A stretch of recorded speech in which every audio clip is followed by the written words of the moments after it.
stretch the arms out. Watch me now. You're pressing the outer left foot down to the floor. We inhale. Jane Gibb and her partner moved to Dunkeld in Victoria's Grampian region 17 years ago in search of a tranquil place to set up a yoga retreat. She says it was peaceful until 2017.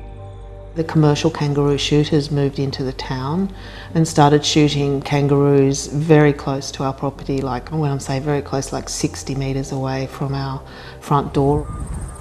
She's been woken up by gunshots at 3 a.m, with lights shining into her home. Other times, shootings have happened on the paddocks near her property while she's been walking her dog. So what happened here? It was absolutely terrifying. Really, another moment where you think, any minute I can lose my life here. Jane and her customers have stumbled across decapitated kangaroo heads and paws left behind after the bodies are taken away. And here they are dumped in this pile, and this is the kangaroo head, another kangaroo head here, and all their guts just dumped here in the paddock. For Jane, the experience has been traumatic and running her business has become difficult. And it's pushed us to the brink of, wanting to sell up and leave. Commercial kangaroo shooters must follow a national code of practice for humane shooting. They're required to hold a licence or permit, and targeted animals must be killed with a headshot. ABC News has obtained footage showing commercial shooters don't always adhere to the code. In New South Wales, this kangaroo has been shot but is still alive. It's dragged to a truck, lifted onto a hook before its throat is cut. The animal bleeds out as the shooter gets into his vehicle and drives away. RSPCA New South Wales is now investigating the matter. Also in breach of the code, ABC News has evidence of children being involved in the trade. There's no one from the government out in the dead of night to monitor this. The whole thing is an unregulated, inhumane, mass-killing, commercialized enterprise. Animal rights campaigns have led to major brands like Nike and Puma phasing out kangaroo leather and using synthetic alternatives instead. New Balance is now considering a similar move, and Adidas is under pressure to act too.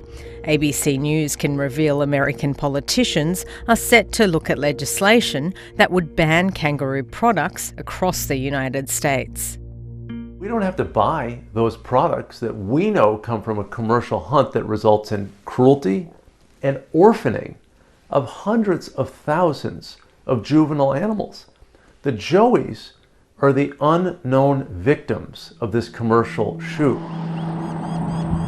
Hunters are encouraged but not legally required to avoid killing females that clearly have joeys in their pouches or young kangaroos standing nearby. If they do shoot, the code recommends the joey be killed as soon as possible by a single sharp blow to the central skull. Back in Victoria, in just 1 year, Jane Gibb found 28 joeys abandoned after their mothers had been shot. All of them died, but she has managed to save a few others. That's what she looked like when we found her. In fact, that was probably 2 days after we found her, because she could stand up then. When we first found her, she could not stand up. This kangaroo, it's a wild kangaroo, it's not a pet. It's either injured or it's sick or it hadn't got enough food to eat. The man behind the rifle, Dennis Hogan, says those joeys may have been left behind by what he calls the weekend shooters. He says animals must be killed humanely with one shot or shooters won't get paid. Most people think you shoot them straight in the face, well you don't. Most professional shooters wouldn't do that. But do you ever miss? Yes, we do have misses, but usually if we miss, it's a clean miss. And if we do happen to not kill one properly, then we're permitted to shoot it in the back or just destroy it straight away. Dennis says the price they get paid depends on the weight of a kangaroo, but each animal can fetch $1 to $1.65 a kilo. He admits they target females that sometimes carry joeys. You can't just shoot all male kangaroos, so the females have to be shot as well. If we know that joey can't survive, we kill it humanely, otherwise it's going to starve to death, so that's simple as that. Shooters sell kangaroo to local producers like Macro Group Australia. The meat ends up on supermarket shelves or in pet food, while the hide is sent overseas. The boss, Ray Border, wants more trade in new markets in Asia. It's not a new market, it's a market that is increasing, especially like the likes of Japan. Kangaroo exports are estimated to be worth $200 million a year to Australia's economy. The EU and the US were once the top markets. We actually export to around 50 to 60 different countries. If we're just talking leather, that seems to be still going fairly strongly, but the dominant side of the business is still the meat. Ray insists commercial shooters kill animals humanely. The fact is, this industry is really heavily audited and inspected. We will not tolerate any breaches of animal welfare. Activist Greg Keatley has collected more than 200 heads in commercial harvesting areas in New South Wales over 8 years. He says about 40% of them didn't die from a single bullet. They're still there, they're in pain, often they run until they fall down and they're on the ground, and they just have to wait there until the kangaroo shooter comes back and finishes them off. Greg says several females have been killed. And seeing the joeys that would come back to those butchering sites, and often you would find joeys that had found comfort in their mother's remains. So that was the saddest thing. Okay, off we go. The RSPCA's Di Evans says shooters should wear body cameras and be banned from killing females. Good girl. The single biggest animal welfare issue that's facing not only the commercial industry but non-commercial shooting is the suffering of joeys. We know that without their mums that this suffering is inevitable. They're at risk of predation, starvation and exposure.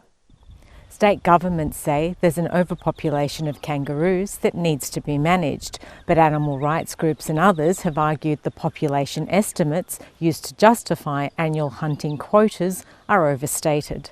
There's really serious problems with how the surveys are being done, and the extrapolations and the population estimates are inflated. And there's not many kangaroos left out there, certainly not 25 per square kilometre.